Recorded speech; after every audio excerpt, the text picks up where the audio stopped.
Supreme court अदालतुनि खे नेब तरमीमनि बाबति हतमी फ़ैसिलो ॿुधाइण खां रोके छॾियो। नेब तरमीम केस खे प्रैक्टिस एंड प्रोसीजर एक्ट जी तफ़सीली फ़ैसिले सां मशरूत कयो वियो।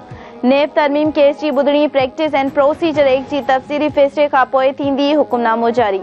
चीफ जस्टिस काज़ी फ़ाइज़ ईसा चयो त समूरियूं नेब तरमीमूं कालअदम करार ॾिनियूं वियूं आहिनि। मावन वकील चयो त पहिरीं ऐं ॿी तरमीम जूं कुझु शिकूं कालअदम करार ॾिनियूं वियूं आहिनि। वकील फारूक एस नाइक चयो त 25 मई ते नेब कानून में टीं तरमीम कई वई। अदालती फ़ैसिले सां टीं नेब तरमीम गैरफ़ाल थी वई। चीफ जस्टिस चयो त अदालत खे समूरियूं नेब तरमीमूं कालअदम करार ॾियणु घुरिजनि। हां, टई तरमीमनि जो हिक ॿिए सां तालुक़ आहे। गैर कानूनी तौर तरसल परॾेहनि खे वापसि मोकिले रहिया आहियूं। कंहिं बि मुल्क जो शहरी वीज़ा वठी पाकिस्तान अची सघे थो। गैर कानूनी तौर तरसल माण्हुनि खे वापसि वञण लाइ वक़्तु ॾिनो आहे। लाहौर में मीडिया सां ॻाल्हाईंदे निगरान वज़ीर आज़म अनवारुल हक काकड़ चयो आहे त आम चूंडूं कराइण ऐं तारीख़ ॾियणु इलेक्शन कमीशन जो कमु आहे। आम चूंडनि जे हवाले सां इलेक्शन कमीशन जी हर मुमकिन मदद कंदासीं। कंहिं बि पार्टीअ ते पाबंदी निगरान हुकूमत जो मैंडेट नाहे। PTI चेयरमैन जा वफ़ादार बि चूंडुनि में हिसो वठी सघनि था।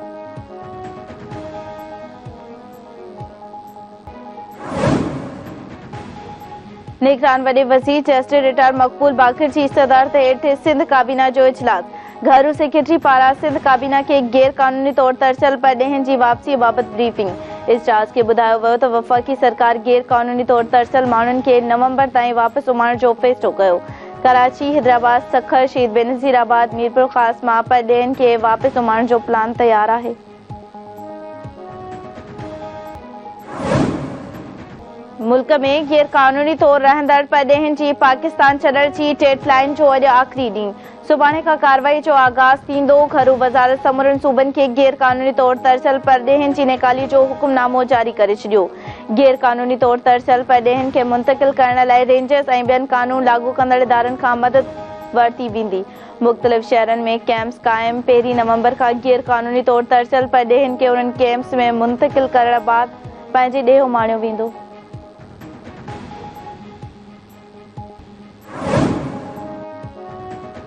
FIA साइफर केस में वधीक 5 शाहिदनि खे अदालत में पेश करे वरितो। रावलपिंडी जी अडियाला जेल में साइफर बाबति ख़ासि अदालत ॿुधणी कई। PTI चेयरमैन ऐं शाह महमूद कुरैशी समेत सरकारी वकील पेश। साइफर केस में 10 सरकारी शाहिदनि जी हाज़िरी बि लॻाई वई। ईंदड़ ॿुधणीअ ते जरह ऐं शाहिदनि जा तफ़सील बयान कलमबंद करण जी हिदायत। वकीलनि जी इस्तदा ते अदालत ॿुधणी 7 नवंबर ताईं मुलतवी।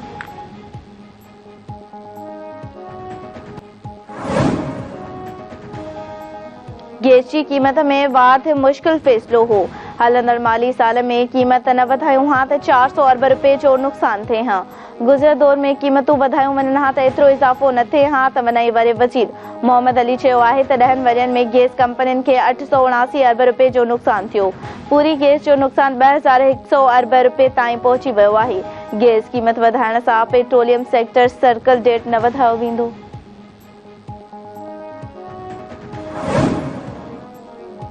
अक्टूबर में महांगाई जी शरह 29% रही सघे थी। ईंदड़ 3 महीननि में महांगाई ते ज़ाब्तो आंदो वेंदो। हुकूमती क़दमनि सां महांगाई जी शरह में घटिताई ईंदी। मुआशी सूरतहाल में बहितरी ईंदी। नाड़ेवारी वज़ारत माहवार इक़्तिसादी रिपोर्ट जारी करे छॾी। रिपोर्ट मूजिबि हलंदड़ साल कर्ज़ ते व्याज जी अदायगियुनि जो चैलेंज बरक़रार रहंदो।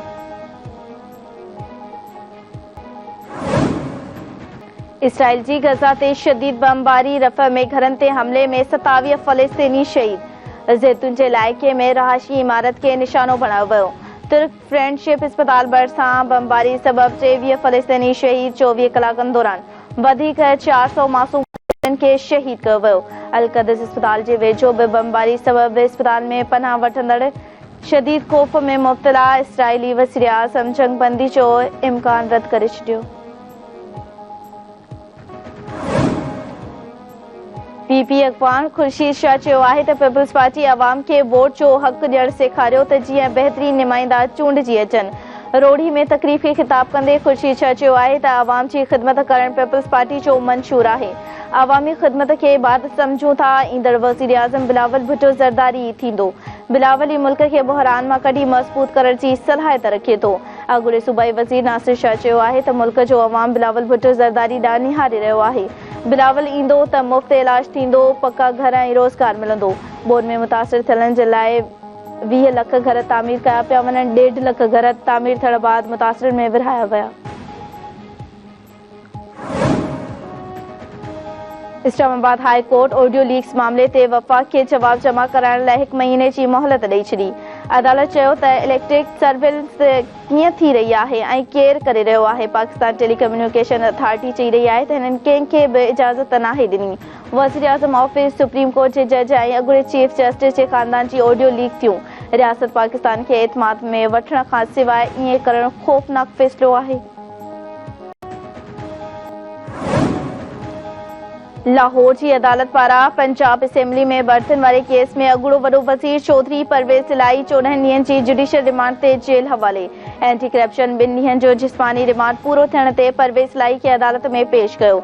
एंटी करप्शन जे वकील वधीक 10 ॾींहनि जे जिस्मानी रिमांड जी इस्तदा कंदे चयो त मोबाइल फोन हेल ताईं नाहे मिलियो। मोबाइल फोन जी फॉरेंसिक कराइणी आहे। वकील चयो त परवेज़ इलाही खे इंतकाम जो निशानो बणायो पियो वञे। अदालत एंटी करप्शन जी इस्तदा रद्द कंदे चौधरी परवेज़ इलाही खे 14 ॾींहनि जी जुडिशियल रिमांड ते जेल हवाले करे छॾियो।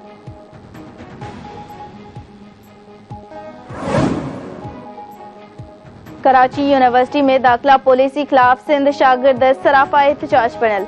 मादरे इल्म जे लॉ डिपार्टमेंट खां एडमिन ताईं रैली कढी वई। अॻवाननि चयो त कराची यूनिवर्सिटी में अहिड़ी पॉलिसी लागू कई वई आहे जंहिं तहत पहिरीं रुगो कराची बोर्ड वारनि खे दाख़िला मिलंदी। अहिड़ी पॉलिसी खे ख़तम करे शागिर्दनि सां नाइंसाफ़ी बंदि कई वञे।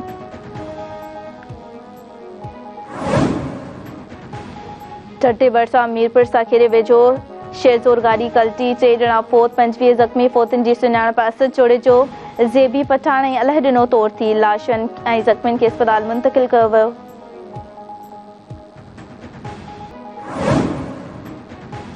नारो भरिसां गुज़िरे ॾींहुं ॿेड़ी ऊंधी थियण सबबि ॿुॾी वियल 6 ॼणनि जो पतो न पइजी सघियो। ॻोठ चिबड़ शहर भरिसां ॿेड़ी ऊंधी थियण करे 11 ॼणा ॿुॾी विया हुआ। मुक़ामी ट्यूबनि जी मदद सां 5 ॼणनि खे बचायो वियो। ॿियनि जी ॻोल्हा जारी। ॿुॾी वियलनि में राजा, बख्श अली शहर, मारूफ, सालिक ऐं ॿिया शामिल। गंबट वेझो ॻोठ पीर ईसा में वापारी ज़हीर पुटु भली ॾिनो मेथलो जो सारियुनि जे फसल मां गोलियूं लॻल लाश हथ। वारसनि जो चवणु आहे त नौजवान पंहिंजो दुकान बंदि करे घर अची रहियो त रस्ते मां गुम थी वियो हो। चुल वेझो ॻोठ बजड़ो मां बि नौजवान जो गोलियूं लॻल लाश हथ। पुलिस पहुची मर्द अस्पताल मुंतक़िल करे छॾियो। पुलिस जो चवणु आहे त लाश जी सुञाणप ॻोठ दीनगढ़ वासी अब्दुल रशीद तौर थी आहे। मामले जी जांच जारी आहे।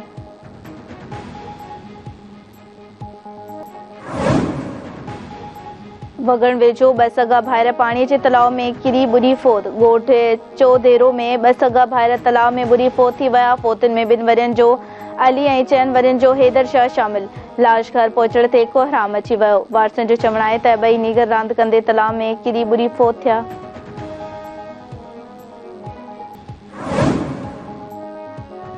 ऐं क्रिकेट वर्ल्ड कप में बांग्लादेश पाकिस्तान खे मैच खटण लाइ 205 रन्स जो हदफ़ ॾेई छॾियो। बांग्लादेश जी टीम 46 ओवरनि में 204 रन्सूं ठाहे ऑल आउट थी वई। महमूद अला 56 ऐं शकीब अल हसन 43 रन्सूं ठाहे निमाया रहियो। शाहीन शाह अफरीदी ऐं वसीम जूनियर 2 विकेट हासिल कयूं।